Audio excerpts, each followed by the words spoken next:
یہ یوسف بنوروی کے آپ نے فتوے بھیجے ہیں۔ یہ یوسف بنوروی ڈاکٹر عثمانی رحمۃ اللہ علیہ کے استاد بھی سمجھے جاتے ہیں، جن کے اوپر ڈاکٹر عثمانی رحمۃ اللہ علیہ نے کفر کے فتوے لگائے کہ یہ ایسے بے دین لوگ ہیں جنہوں نے ایمان اور عقیدے کو بھی چھپایا ہے، نہ ان کا فہم وہاں تھا نہ ان کا فہم یہاں ہے۔ تو آپ دیکھیے ڈاکٹر عثمانی رحمۃ اللہ علیہ کی بات آگے کہ ایمان اور اسلام کے لیے جائز ہے، تصویر کے زمرے میں نہیں آتا ہے۔ یوسف بنوری کہہ رہا ہے کہ یہ تصویر کے زمرے میں آتا ہے،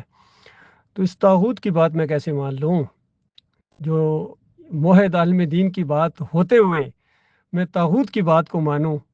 اور ان تحریروں کو آگے پیچھے کروں جس کے اندر اس طاغوت کے اوپر رحمۃ اللہ علیہ بھی لکھا گیا ہے۔ تو یہ اصل میں فرق ہے میرے مزاج میں اور ان لوگوں کے مزاج میں جو اس کو ناجائز قرار دیتے ہیں۔ بالکل، یہ باتیں جب اس طرح کی سامنے آئیں تو میرا ایمان اور مضبوط ہو گیا، میرا موقف اور زیادہ تقویت پکڑا کہ ان لوگوں کے پاس کوئی دلیل نہیں ہے، بس یہی چیزیں ہیں جو یہ پیش کرتے ہیں، اس کے علاوہ ان کے پاس کچھ بھی نہیں ہے۔ بہرحال اپنی اپنی سمجھ کی بات ہے، اپنے اپنے نصیب کی بات ہے۔ تو میرے سامنے تو ڈاکٹر عثمانی رحمۃ اللہ علیہ کی جو بات ہے یہ بڑی زبردست انداز سے ہے اور ایمان کی حمایت میں ہے، دین اسلام کے مطابق ہے، قرآن و حدیث کے دائرے کے اندر ہے۔ اور ڈاکٹر عثمانی رحمۃ اللہ علیہ کے مقابلے میں یہ پوری دنیا کے جتنے یہ فرقہ پرست مولوی ہیں ان کی بات آ جائے، جو مرضی آ جائے، یوسف بنوری کیا اس کا باپ آ جائے اور یہ سارے دیوبند کے فتوے لے آئیں اور اس مینگل کے فتوے لے آئیں، جس طرح یہ لاتے ہیں ڈاکٹر عثمانی کے مقابلے میں کبھی مینگل کو پیش کرتے ہیں، کبھی یوسف بنوری کو پیش کرتے ہیں۔ تو ان طاغوتوں کی بات کو میں کس طرح مان لوں؟ ایک غلط بات کو، طاغوتوں کی غلط بات کو، ناجائز بات کو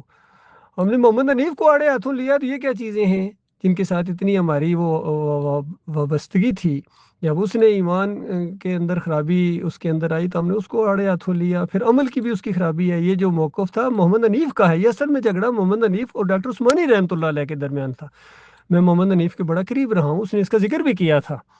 تو یہ مخالف تھا ویڈیوز وغیرہ کے، اسی وجہ سے ڈاکٹر صاحب آخری بالکل دورے کے اندر ڈاکٹر صاحب نے کہا جہاں تک میں پہنچا ہوں اور میری رائے یہ ہے کہ ایمان اور اسلام کے لیے بالکل اس کا استعمال جائز ہے اور تصویر کے زمرے میں نہیں آتا ہے۔ یہ الفاظ جو ساتھ ڈاکٹر صاحب نے بول دیے نا، اسی حدیثوں کی اصل میں بات ہو رہی تھی۔ تو یہ یوسف بنوری کہتا ہے کہ تصویر کے زمرے میں آتا ہے، تو ان کا فہم بالکل ناقص ہے، ان کے عقیدے خراب ہیں اور ان کی بات ماننا ڈاکٹر عثمانی رحمۃ اللہ علیہ کے مقابلے میں یہ بہت بڑی بدبختی ہوگی۔